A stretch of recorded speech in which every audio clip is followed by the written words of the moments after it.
For chapter 11, we're going to look at three-dimensional systems. Okay, so instead of just an xy axis, we're going to have an xy and a z axis. Okay. Now, the way we're going to do this is going to be to put and just to be consistent about it, you can honestly put these in any direction you want, but just like when we do xy axis for two-dimension, we always make the x horizontal, the y vertical, right? For whatever flat surface you're looking at. Here we're going to make the x, instead of being horizontal, well, the y is now horizontal, the z is vertical, and the x is coming out of the surface. So all three of those lines are meeting at perpendicular angles to each other. So they're all meeting at 90-degree angles. Okay? Now, because of that, you no longer have quadrants. No? How many sections is that going to divide up into? 8. In other words, you have octants. Okay? Now, your first through 4 are actually the same as what they were with a regular two-dimensional. Where x and y are both positive, that's your first octant. X is negative, y is positive, that's second. Both negative, that's third. Both positive, x positive, y negative, that's fourth quadrant, or octant. Now, all the z values here are all going up, so those would all be what? Positive. So for octants 1 through 4, z is positive, x and y follow their normal pattern. For 5 through 8, it's actually the same as 1 through 4, just now z is negative. So visually, that's what they end up looking like. Does that make sense? Okay. Now the fun part. Some people really, really like this. Some people really, really hate this.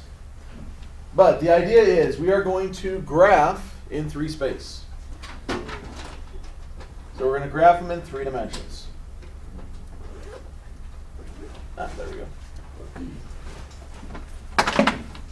So, this one you might want to practice. So, there is no good graph paper for this either. So, draw your 90-degree angle, except those aren't going to be x and y, those are going to be what? Y and z. Okay, now x, you don't want to come out at a straight 45-degree angle. Honestly, I do about 30 degrees off the vertical, roughly. It does not have to be perfect. So you get that sunken in corner look to it. That's your x-axis. Okay? So then, if I want to graph the point, negative 1, 3, 4. Okay? Well, it's going to be an ordered triple, so that's just x, y, and z for your coordinate. And then just do them in that order in particular. Okay? So negative 1. Well, how would I go negative 1 along the x? Yeah, technically you're going back down, or the way I'm visualizing this, you're going back right through that flat surface. Okay? Visually, I can't really do that very easily, so instead, positive would be going along each of these lines. Negative is going to be going in the opposite manner. So if I mark 1 as this distance here, then I'm going to go the same distance back. That's where negative 1 would start. And you're going to just kind of do a series of dots kind of showing the path you're taking with this. So along the x-axis, I go back 1. Then I'm going to go which way 3? To the right. So try to keep those just to be about uniform apart. So 1, 2, 3. Then up 4. So that coordinate, that would be your A.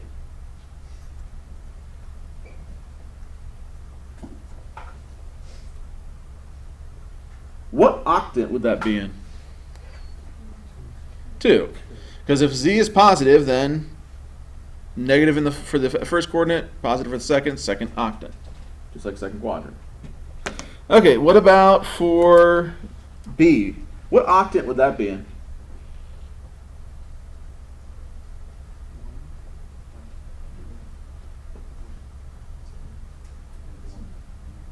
What? Why is it not in one? Yeah, it's literally on the plane. It's kind of like the point 1, 0 on a regular two-dimensional graph. Is that in either quadrant or any quadrant? No, it's on the axis. Well, this isn't actually on the axis, but it would be on a plane. Because if you go 2 out along the x, and then 5 which way? Right.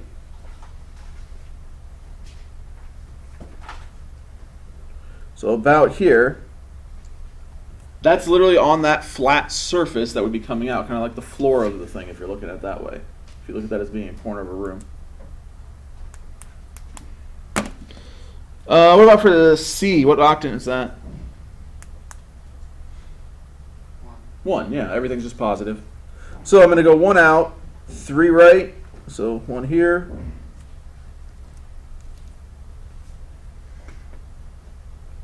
And 6 up. Let's see, yeah. I'm kind of drawing it just below that to make sure it doesn't look like it's on the, because these things are not parallel to each other. As weird as that looks. 1, 2, 3, 4. So how far apart here are A and C?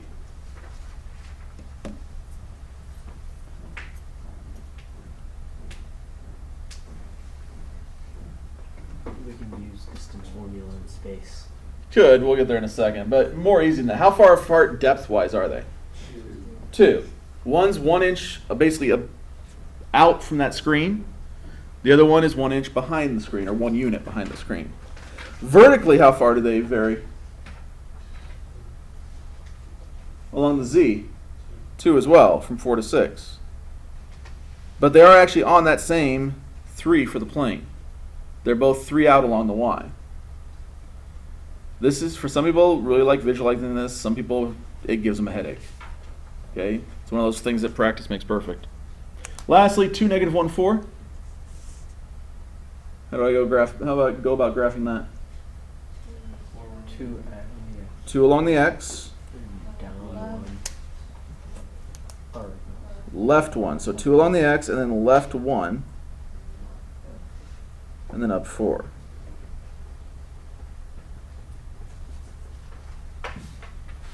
So that's where your D value is. Questions on that? Quadrant 2? Well, not quadrant, but octant. Well, X is positive, Y is negative. Where's that at? opposite 4. 4. Yeah. So if they lie on a plane, can you use the distance formula? There's actually a version of the distance formula for 3 space as well. If they're on the same plane, you can use the regular distance formula. Because the nice thing is, for the distance formula, all it is tack on the 3rd set. So it's very, very easy if you know the distance formula very well. This one, you just tack on the Z. Can you negative set that up?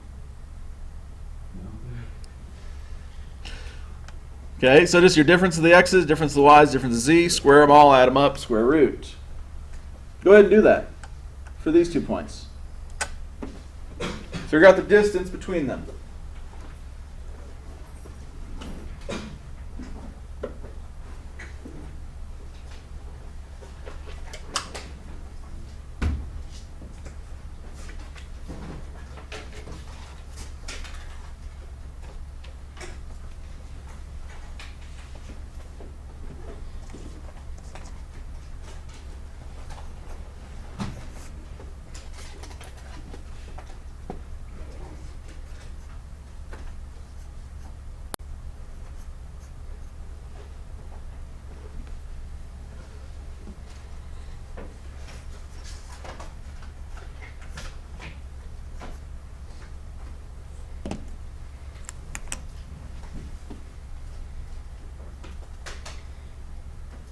So what values do I end up having to square?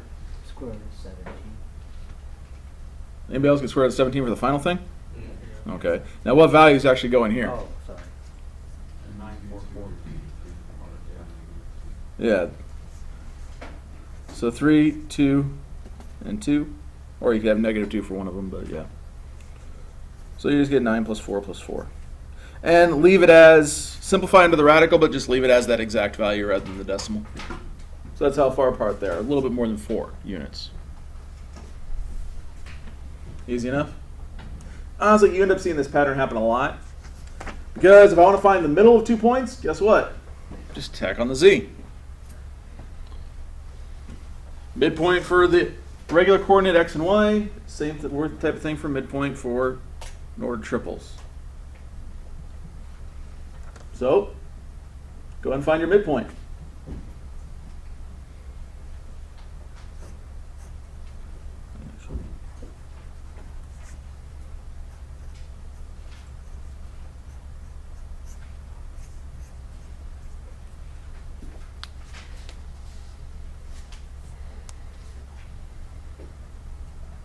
What do you end up with for the midpoint?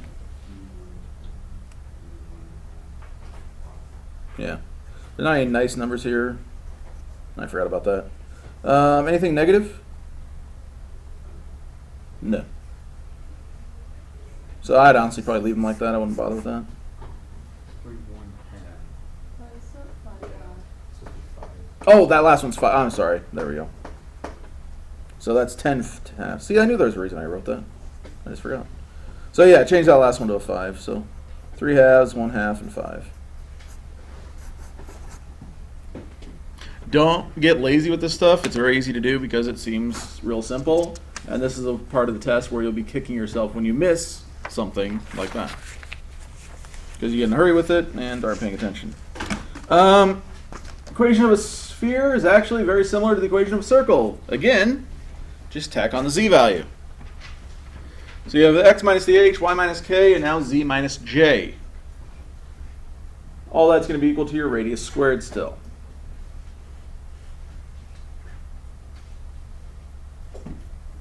Everybody seeing the pattern yet? Yeah. For it to be a perfect sphere, does r have to be 1? No, because that's just the radius. It could be, or a unit sphere would have a radius of 1.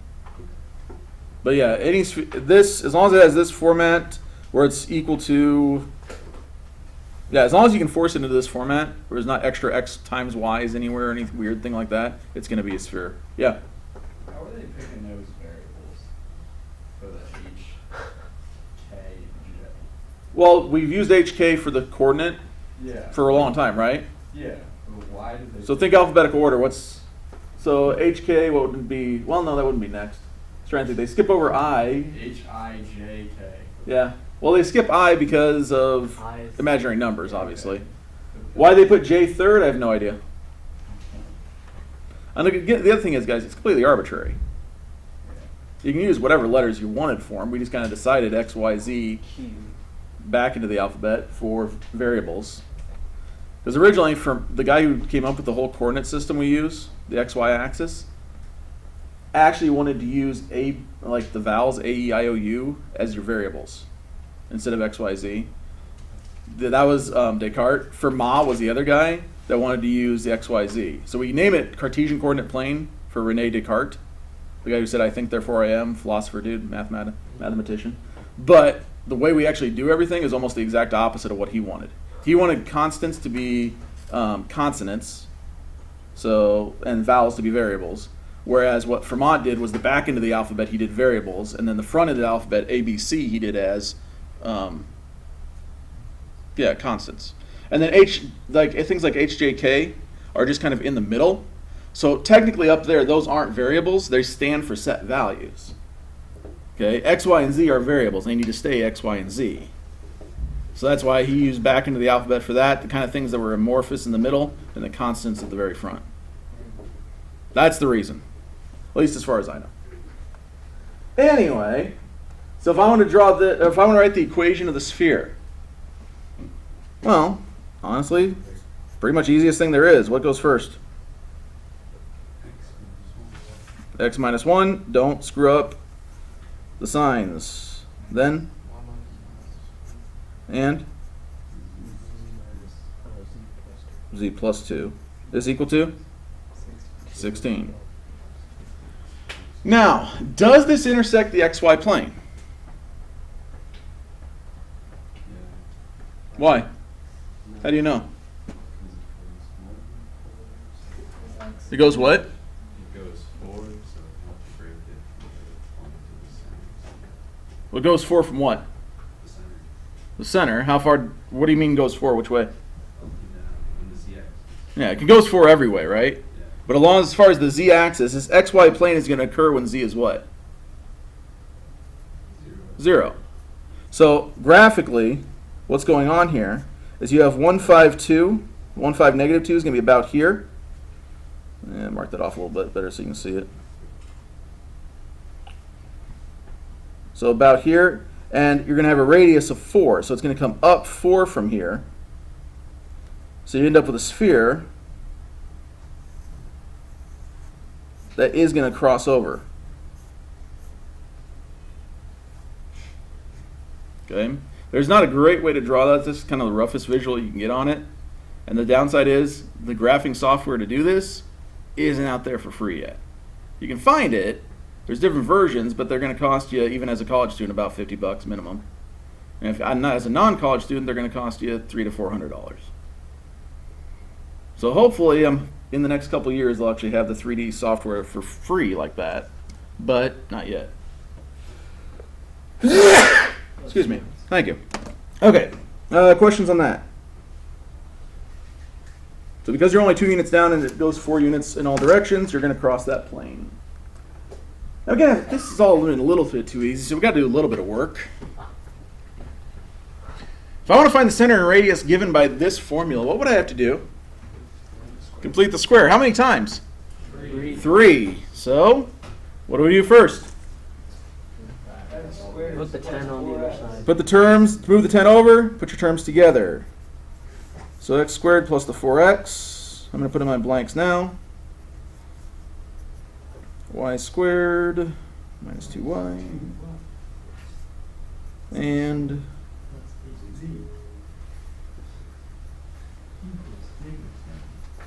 then you're going to have 3 blanks. So,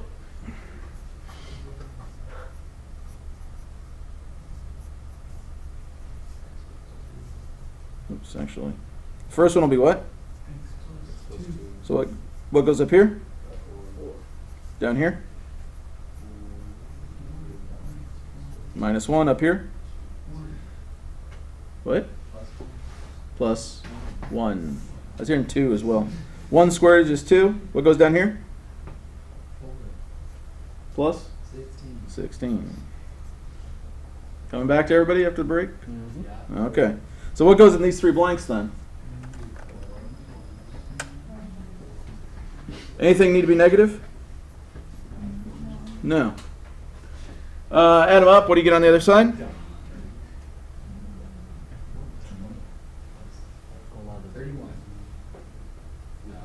11. Subtract the 10. Don't add it. Negative 10. So then what's the center of this?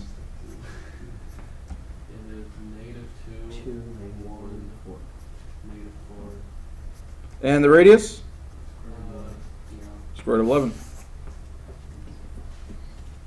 You gotta have some work in this section, otherwise it's way too easy. Okay. Questions on that? Everybody remember completing the square? Judging by the test, not all of you did? Oh Okay. my gosh. I thought you didn't look at the test. I've gone through it. First period's completely graded. You guys are started. I feel like I didn't. Sketch the xy trace of the sphere given by this formula. Now, when I say xy trace, what that's talking about is if you sliced it with a plane. Well, first off, what shape are you going to get if you slice a sphere with a plane? Circle. Okay, unless the plane is tangential, then you'll just get a what? A point. So it's going to be some type of circle, whichever way you slice through it, right? When you cut it in half, you get a semicircle. Not quite. So, xy trace then is that. Now, if I want to figure out when this thing is going to intersect, I want to figure out the actual equation of this, where it intersects the xy plane. Well, mathematically, how would I change the equation to have it intercept the xy plane? Any ideas? It's kind of like the idea of like an x-intercept or a y-intercept. When something is 0. In this case, you'd make what 0? Just C. The xy plane, if I think about this graphically, that's this flat surface down here where x and y are, right? Well, that's everywhere where z is what? 0. So if I want to find the xy plane, I'm just going to make z equal 0. If I want to find the xz plane, I'd make what? Y equals 0. Just make the one that's not there equal to 0. Because you're basically saying the value doesn't matter. In other words, it's 0. So if I make z equals 0 here, what's going to happen? Is it going to get rid of this term entirely? No. It's going to leave me with what there? 36. So it's going to be plus 6 squared, which is just 36, equals 49. Then what? Subtract. So if you went right through the dead center of this, what would end up happening is this would have no effect. Okay, so you just have a circle centered where?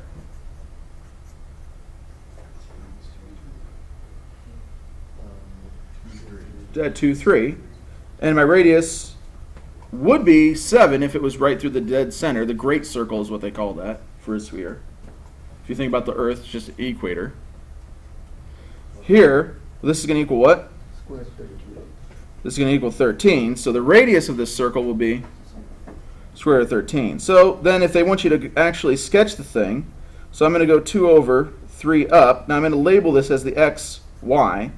If you're doing some other circle, label those as like zx or whatever. Okay, but do it as a regular two-dimensional graph. Don't. If they're asking for the intersection, they're not looking for this. Or for the trace, I should say. And then how far do I go out from there? Which is ballpark? Ballpark 3.4. Other way, 3.6. 3.60555. So just go out in all directions and draw your circle. Yeah, right there. It said sketch, so yeah. We'll call that good. Yes? Wow, so if it's asking like a XZ or YZ, how do you determine which axis is which? Pick. You just choose? Doesn't matter. Doesn't matter. As long as you label it so it's clear which one it is, those are honestly completely arbitrary. Descartes, when he was suggesting the system, actually, his math does it so you could have the x-axis here and the y-axis be at this angle. So he did it so the numbers could be completely skewed about and like fractional and weird things like that. Okay? There's a reason we try to get, when you first learn this, try to get you to label it so much, is because by the time you get to here, you need to label it because you may not be talking about the x-y axis all the time. Is there a fourth dimension? Yeah? How many dimensions are Is there a W? Any other questions relevant first? Is there a W? Okay, rest of the time's yours.